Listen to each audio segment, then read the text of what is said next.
I use a lot of the concise intros because that's actually a fantastic way to introduce my students to people in the theater world or throughout theater history that they should know.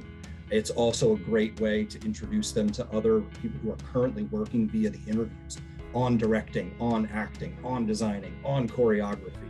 And so I really enjoy sort of sending my students to Digital Theater Plus and saying, you need to watch these videos. If we're talking about acting this week, you need to watch 3 videos or 5 of these on acting videos. Or if we're talking about designing this week, you need to watch 5 on design videos. And then come back and we'll talk about who the designers were that you watched the videos for, and how did that work? What do you think about that? And how does that relate to what we're doing in class?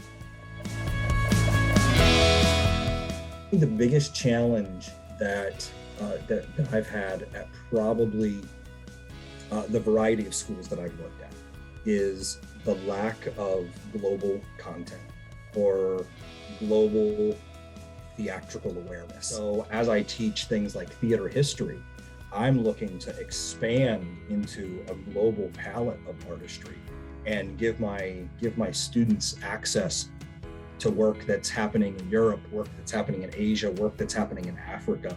And Digital Theater Plus has really been a great starting point for that.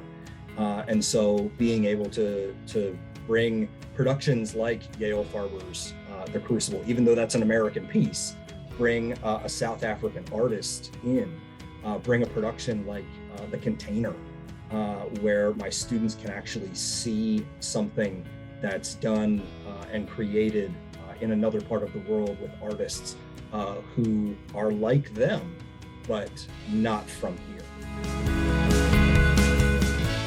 Definitely taught them more and given them exposure to more content than I could give them myself, or that I could give them with just a textbook.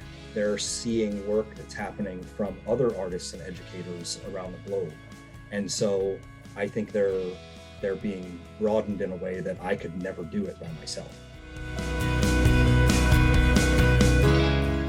Not just the vast amount of content that you have in terms of global productions or the interviews or the series, but sort of the deep dives that you get into different areas of content.